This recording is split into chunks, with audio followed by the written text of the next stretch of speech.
Yeah, I know, but like, that's questions. No, honestly, that's like a big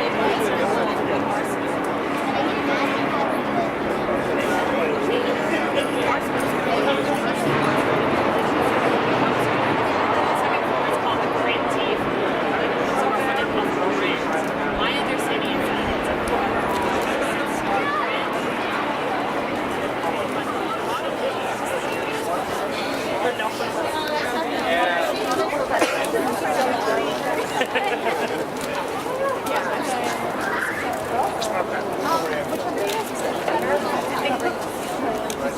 You're doing amazing, everybody.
We are here as students who are tired of being criminalized.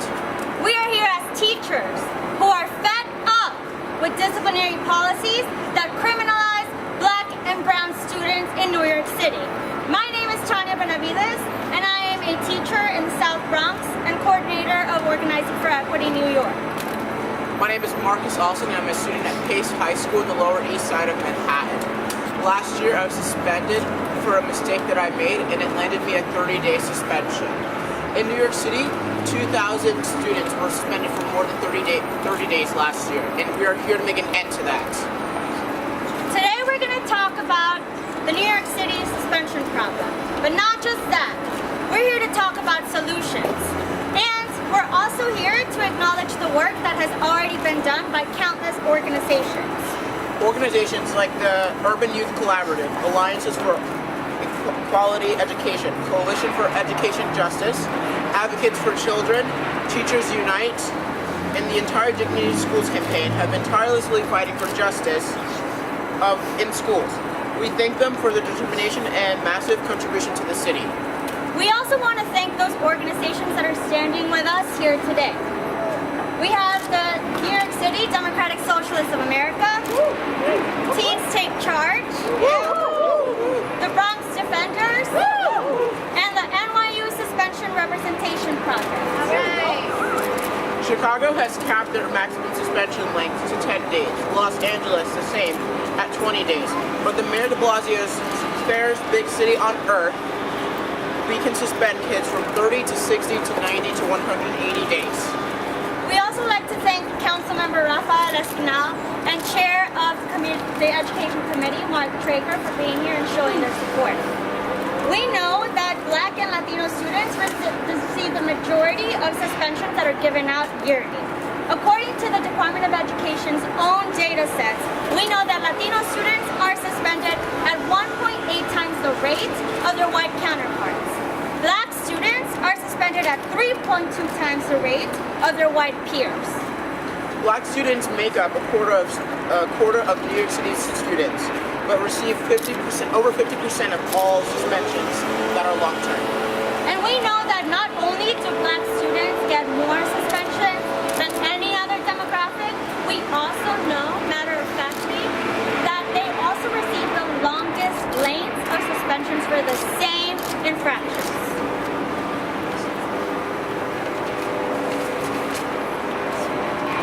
So for the past 6 months, Organizing for Equity New York has been testifying to the Chancellor and the New York City schools, and canvassing the streets of Harlem, Bed-Stuy, Bushwick, and the South Bronx to spread the word about the problem and build support from people around the city. So right now, we're here today to deliver our petition.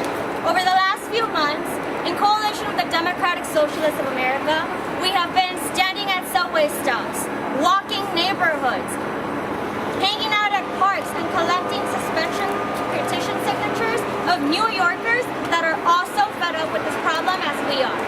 Every pencil that you see right now that's being held by these wonderful supporters behind me represents one person that has signed our petition. That number is over 2,294. That number is also the amount of students that had a suspension longer than 30 days in 2017-2018 in the Department of Education. We are here today not just to deliver this petition, but to say no more. To say we are demanding that the mayor take action, that students spend no more than 20 days out of school due to a suspension, that schools get restorative justice funding so that they can have supporters and coordinators, so that we can have guidance counselors and social workers that can help students deal with the daily struggles of being a child in New York City. Specifically, we are standing in solidarity with the Dignity Schools Campaign 2020 budget demands. As of today, Organizing for Equity New York is endorsing the Dignity in Schools campaign platform. We are calling alongside with them for a 5-year divestment plan from the NYPD's $300 million budget in school safety, which could pay for the investments that create real student safety and support as opposed to exclusionary discipline. We're calling for $162 million per year over a span of 5 to hire over 4,500 guidance counselors. We are also calling for over 6,000 new social workers, $30 million to expand restorative justice initiatives that already are in place in some spaces in the Department of Education to reach all schools in the city, and $26 million to have for schools to have discretionary funds that they can implement their own restorative justice efforts as they see fit. Our schools are supposed to be safe spaces to learn, and we know that the divestment from policing and investment in support for students is the only way to create these spaces. Now we're going to hear from our allies in connection with the issue. First, Chairman Rafael Espinosa. Councilman, sorry.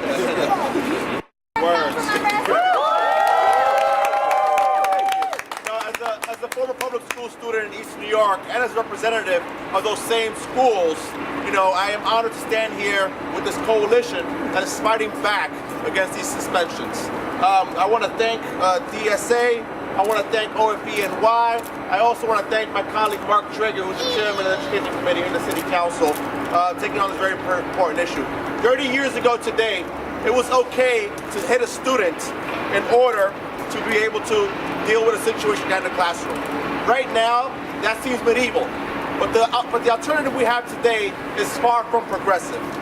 Isolating a child from their friends, pulling them out of their support system, and sending them for months at a time to an off-site facility where they're forgotten and yet still expected to academically succeed. This is not how we correct the course of a kid's life. This is how we fail them. The school to prison pipeline begins when we start treating kids in our schools like they are incarcerated. It begins when we wrench them from their community, when we punish them for bad behavior without examining its cause, and when we warehouse children somewhere that is out of sight and out of mind because we don't know what else to do with them. Difficult situations can arise in the classroom, but peace is not restored when children watch their friends being yanked away from their desk or put in handcuffs, as I witnessed in many of my own classrooms in East New York. At best, long-term suspensions are a lazy, delaying tactic. At worst, they're a symptom of a carceral state. The instigators of suspension are not students that act out, but the system that targets them based on race and circumstance. Prejudice and profiling are as likely to land a student in exile as alleged bad behavior.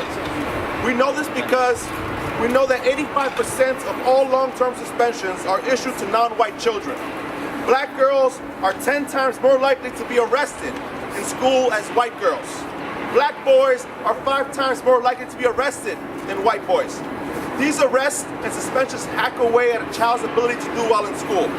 The more days they miss, the more likely they are to drop out.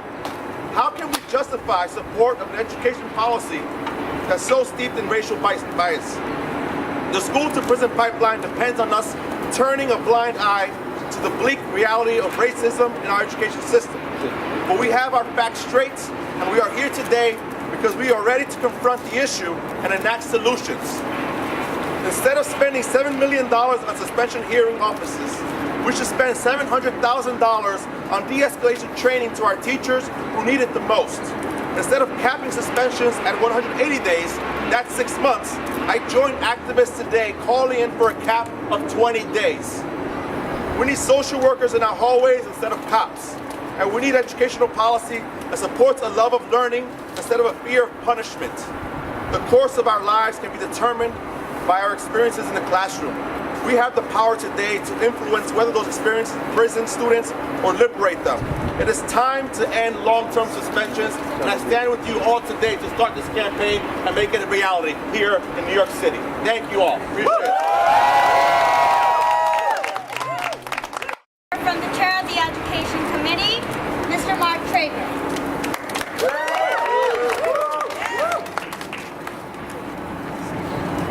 Good to see you. I want to thank all these amazing students that are out here on a Saturday morning. Thank you so much, and to the great advocates and leaders, and to my great colleague, Councilmember Espinal. You know, I am not just the chair of the Education Committee. I remind people that I'm also a proud former public school teacher. And let me say this very clearly.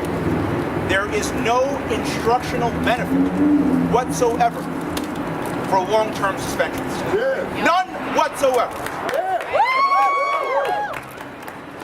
It might be used to justify some folks' jobs, but there's nothing to help our children. Now, recently, the DOE released some figures, and they were touting them, that the suspension rates have dropped, that school climate is improving. Well, let me share with you the testimony and feedback that I get from our students, from our educators. They are yearning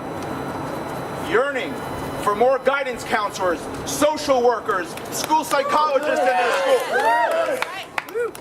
They deserve them. They're entitled to them. We know that our suspension policies right now disproportionately impact students of color as well as students with IEPs. Yes. That's right. Over 40% of suspensions were issued to students with IEPs. And at my last hearing, which lasted 7 hours, the DOE admitted under oath that we are not complying with all IEPs in New York City schools. Only 78% are in full compliance. They admitted that under oath. So we are not providing the adequate supports for our children, where many times a conflict or something can be resolved with a social worker or a peer mediator or a conflict resolution specialist. They're referring to school safety agents. And let me also correct the record. The cost to NYPD agents, when you add fringe benefits, has now grown to over $400 million. The DOE now pays over $400 million to the NYPD for agents. And let me share the figures again, because they're sobering. In a system of over 1.1 million kids, we have around 1,200 or so social workers, 2,800 or so guidance counselors, 556 school psychologists, but over 5,500 NYPD school agents. You have more NYPD agents than psychologists, social workers, and counselors combined. That right there is one of the main reasons for the school to prison pipeline, which must be broken once and for all. Yeah. How in the world can the mayor or anyone in his administration can argue that we're the fairest big city when you increase the cost and paying more to NYPD in our schools, and yet they slashed the entire $12 million or so in funds for social workers that were for students in temporary housing, bridging the gap social workers. Students that chronically fall through the cracks because no one's there to help support them to make sure that their needs are being met. That is unacceptable. That is outrageous. And so I stand in solidarity with our children, our students, with our educators, with our advocates, to demand what they rightfully deserve. They deserve to be in a classroom, getting their education, not in some detention center, not in a suspension center, and not in some home for 180. It's outrageous. That's right. That's outrageous. Outrageous. We must abolish 180-day suspensions, 120-day suspensions, 30-day suspensions. We must cap it at a reasonable number that is significantly less than we're hearing right now. And quite frankly, I love the day where we can wipe them out altogether. Because the system right now is grossly imbalanced in terms of punitive measures that disproportionately impact students of color and kids who have been historically marginalized for far too long. And my friends, those days are coming to an end. In solidarity. Thank you. Chairman Mark Traeger, one more time. Now we are going to hear from some of our partner organizations that are standing with us here today. First up, let's hear from the Democratic Socialists of America.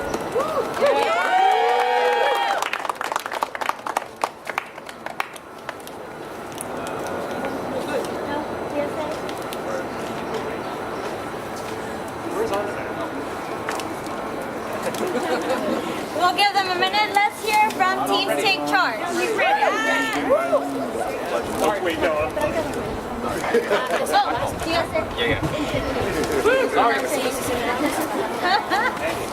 Hi, I'm Andam Georgis, and I want to make a confession. In 2009, as a first-year middle school special education teacher at a high-needs school in the Williamsbridge section of the Bronx, I prayed for a superintendent suspension. See, my principal maybe only showed up twice a week. My school was out of control, and amidst the entropy of a school plagued by overcrowding, violence, and administrative neglect, I had to try to create a safe haven for learning for my 12 to 1-to-1 class. My students made great progress, and we persisted. But ultimately, even though we were a self-contained class, we were hamstrung by the school culture around us. I would come to my classroom after my prep and see it half empty. Hearing from my students that four students cut class last period and were now running the halls. After lunch, my students would tell me that their peers had attacked them while they were eating. And so I would do weekend home visits, after-school detentions, restorative classroom circles, but in the absence of a school-wide protocol that was consistently enforced, these measures, while productive, were not as effective as they could have been. So I non-religiously prayed for a superintendent suspension. A consequence so serious that it was in the higher-ups' hands, one that would serve as a wake-up call to my class when they were out of my watchful eye, a deterrent to future infractions, an exactor of justice. And out of all of the incidents that could have received a superintendent suspension, one of my students ended up receiving 90 days for accidentally bumping into a teacher when exiting a classroom she was blocking. It was unintentional. She had escalated the situation, but nevertheless, for 90 days, he was out of my class. But there were deleterious classroom consequences of a superintendent suspension that I had overlooked as a first-year teacher working at a poorly managed school. Upon learning of the 90-day suspension for their classmate, one student complained, "What? He punched me in the face during lunch and nothing happened. But when he bumps into a white teacher, he gets suspended? That's I'll redact that. Superintendent suspensions are referred and doled out arbitrarily and inconsistently by supercilious administrators. In the class left behind, it sows discord between students and immediately sets a threshold, in their minds, of what is considered a serious and problematic behavior. Accidentally bumping into a teacher who escalated a situation is a direct challenge to their authority that will not be tolerated. But, you can go crazy at each other during lunch. Nothing's going to happen. And then when my student returned 3 months later, not only had the initial situation not been addressed and just lingered, but he now came back 3 months behind of academic content my students had engaged without him. In a struggling school, he now struggled to integrate himself. He was lost in math. He could not keep up with illusions in ELA. It was very difficult for him to follow what we were doing, even with accommodations. And as a result, we found him more likely to wander the halls during transitions, when in class, less likely to focus and exhibit escapist behaviors. And over time, he received more superintendent suspensions because, as he described it, whatever, I've done it before. This was 2009. And since 2015, New York City has tried to curtail the number of suspensions. Tragically, the Department of Education allows superintendents to suspend students for up to 180 days, a full school year. Even 6-year-olds being suspended will tell you that that's crazy. In 2016, the mayor's own school climate leadership team recommended reducing the maximum length of suspensions. Just about every other city has already done so. So if you're reading a book in the library when the bell rings and you forget to put it into your book bag, if you forget to check it out and you put it into your book bag, head to class under the current policy, that infraction could be a 90-day suspension. Cheat on a test, plagiarize, 90-day suspension. Fighting, up to 180 days. Black students make up 1/4 of the city's public school population, but over half of the long-term suspensions. Not only are black students being suspended disproportionately, but once suspended, they are more likely to be referred for a more serious and long-term superintendent suspension. As articulated before, students with disabilities make up about 20% of the school's population, but about 40% of all suspensions.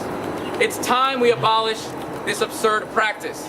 It's unconscionable to keep children out of school as a punishment. Suspensions aren't making anyone safe. If a kid who's fighting is suspended, they're coming back to school at the end of that suspension with none of the underlying issues addressed, not to mention being behind months in grade level curriculum. If we want safe schools, it's time we get serious about funding programs that support the socio-emotional needs of the children in our care. It's time we stop acting like it's the children who are failing us and not unscrupulous, short-sighted adults. As a teacher who worked in a failing Bronx school, which pushed suspensions, and then had the opportunity to work in a Washington Heights school that had a dedicated social worker for every grade, a relational discipline model and restorative justice model that only allowed for in-school suspensions or parent-teacher shadows as the maximum punishment for non-level 5 infractions, I can personally attest to the dichotomous effects that these policies have on students, teachers, and school culture alike. I unequivocally support the call echoed today for banning suspensions over 20 days. We must limit level 3 infractions to a maximum of 10-day suspensions, level 4 infractions to a maximum of 15, and level 5 infractions to a maximum of 20-day suspensions. To decrease the number of suspensions overall, as has already been articulated again, it's high time we invest in de-escalation and restorative justice training citywide, starting with schools that have the most severe suspension rates. We must also invest in anti-bias education for teachers and students, ensuring schools are directly targeting racism, sexism, homophobia, transphobia, anti-Semitism, Islamophobia, classism, and ableism.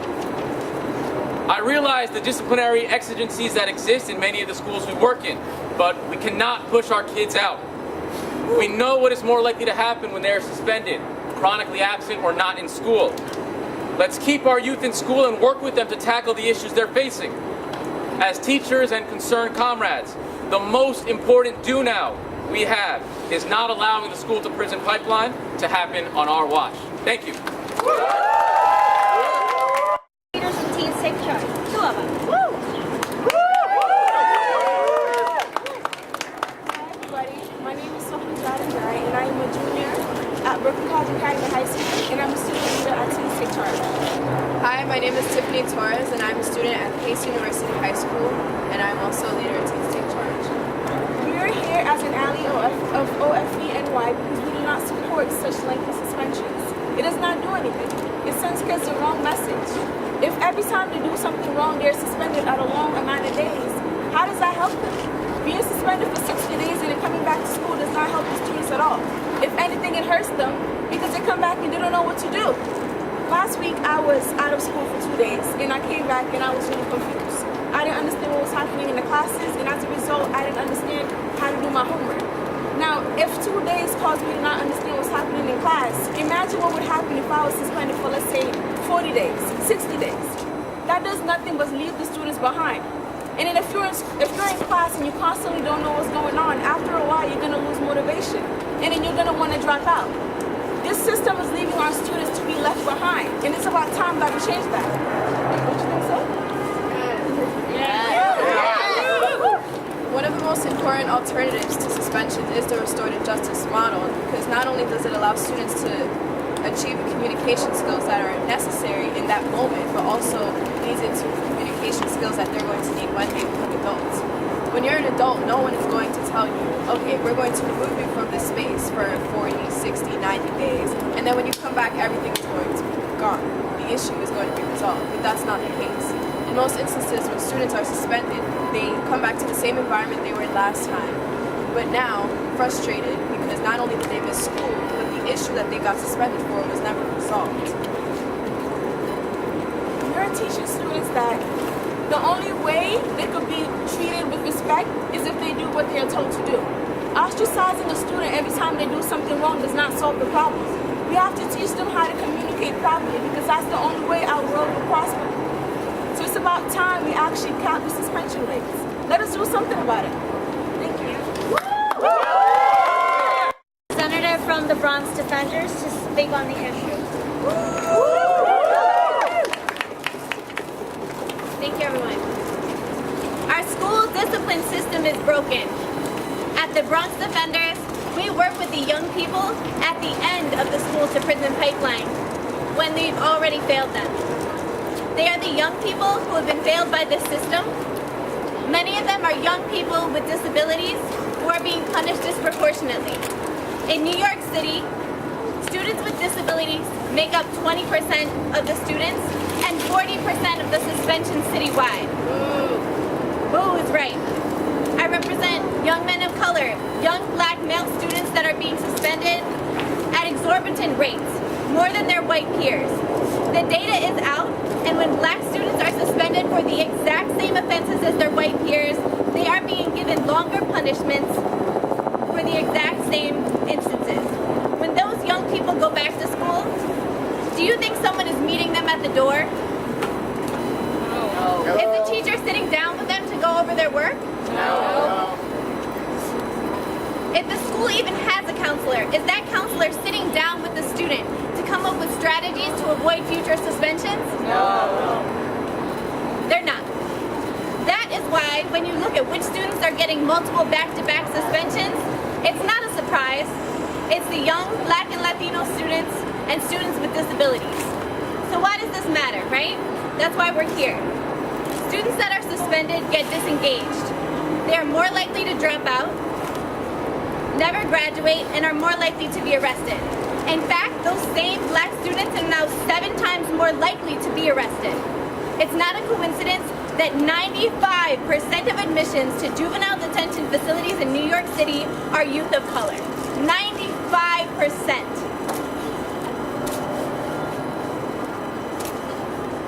And those students have been pushed out of their schools. So now, let's get cops out of schools. Let's hire more counselors. Let's invest in culturally competent curriculum. Let's hire a more diverse teaching force. Let's use restorative practices, solutions instead of zero tolerance punishments, and let's limit suspensions to 10 days or less. And let's stop throwing away our kids. Thank you. From the NYU Suspension Representation Project, David, come on down. Let's welcome David Altman from the new NYU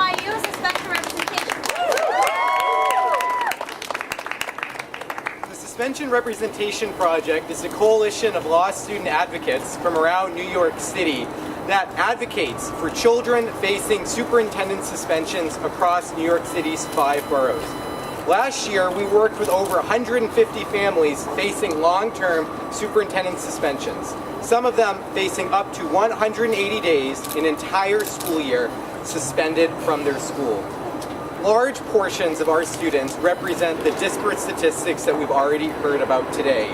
A particularly large number of them have IEPs, are special ed students, students living with disabilities, students living with autism, and students who are suspended for manifesting the exact type of behavior, conditions, symptoms, and conduct that the school is already aware of, and that the school recognizes is often beyond their control. These students are often treated especially harshly. They're often kept out of the schools and warehoused. There's a lot of process that exists in New York City in its hearing offices with its hearing officers. But process and procedure is no substitute for real justice. We can stand in a system that's filled with due process, but at the end of the day, just direct students to be warehoused as they face long-term suspensions. If this city isn't going to replace its punitive discipline system with a restorative one, if this city isn't going to remove police from its schools, if this city isn't going to stop suspending children for quote-unquote de-escalation by school safety agents that is often anything but, the absolute least that we can do is cap the maximum number of suspension days at 20 or 10 or at 5 instead of 180, so that these students have at least some chance of returning to their classrooms, of returning to their studies, and of not having their self-confidence and their sense of belonging in their school community totally eroded. Thank you.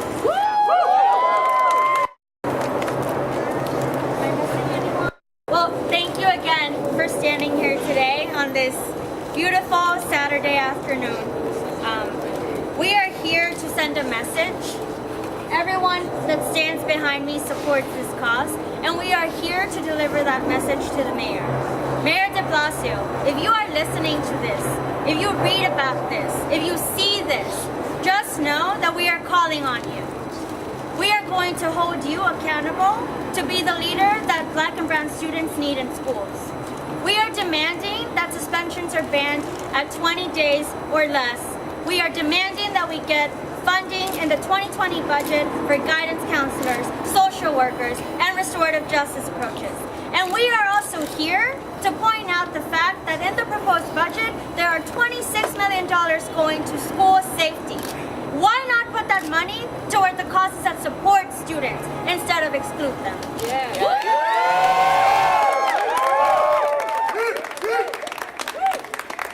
We will no longer be bystanders to the racist policies of the Department of Education.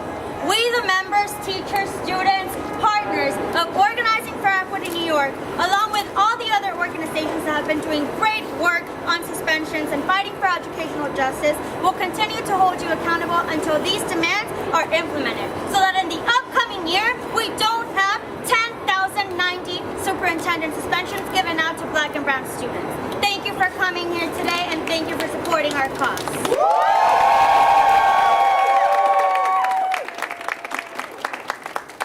We're going to do a chant, okay? So you have to hold the power fist at the same time saying, education is a right not just for the rich and white. Got it? Okay. Education is a right not just for the rich and